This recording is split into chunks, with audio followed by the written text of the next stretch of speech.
audio on demand from Vision Christian Media. Exploring faith and the future.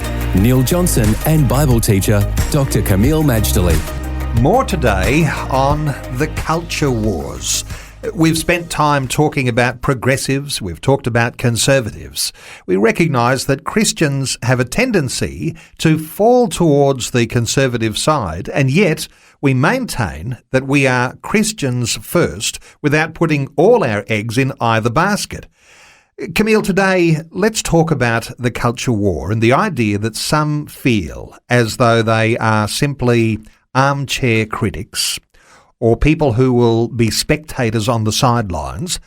I suspect that if we're looking for wisdom from the scriptures, we're actually called to be engaging in some of these battles, something that's sometimes less comfortable. Well, you're absolutely right, Neil. I want to urge my listeners, bear this in mind. The culture war is real. It's not just theoretical. It's not just battling out between the elites. It affects all of us, starting in nursery school and primary school, and of course on the television and through other media outlets and through cultural organs. There is no way you can stay neutral on this one. To do nothing is to be laid open and vulnerable to influences that mitigate against a biblical Christian lifestyle. In fact, the forces of the culture are working relentlessly to undermine these things day after day. We are kidding ourselves if we think we can sit it out. Therefore, let's not take the ostrich approach, putting our heads in the sand. We need to have our eyes wide open, watching and sober and prayerful.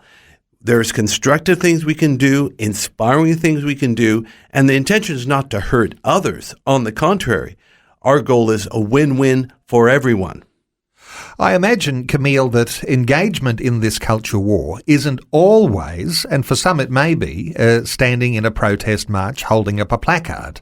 But really engagement here is the willingness to be able to talk about the challenges with people who might be off on a tangent. Is that a way of talking about being a participant in this culture war? Well, I believe that the next step, after you've made a decision that you're not going to be neutral and sit this out, because the culture war won't leave you alone anyway, the second thing is to become informed. Learn the issues, listen to the different opinions. There are some excellent people who will mentor you from afar with their blogs, with their YouTube clips, with their personal appearances, and they will teach so much in such a short amount of time. Once you're informed, then you need to take the next step of deciding, do you want to get politically involved? I believe it's a very good thing for those that are called to be active politically in these things.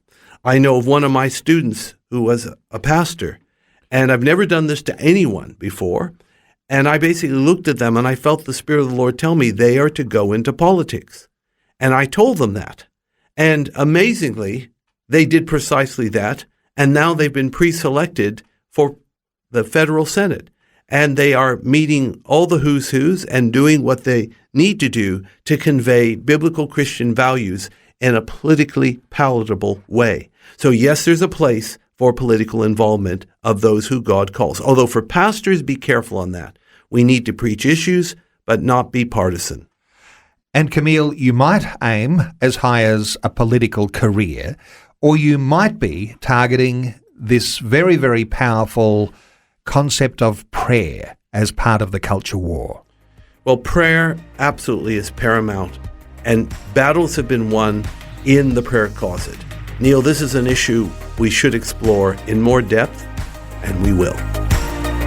Faith and the Future with Neil Johnson and Dr. Kameel Majdali from Teach All Nations. For more from Dr. Majdali, including books and DVDs on prophecy, Bible commentaries, plus today's and other episodes of Faith and the Future, go to vision.org.au. Thanks for taking time to listen to this audio on demand from Vision Christian Media. To find out more about us, go to vision.org.au.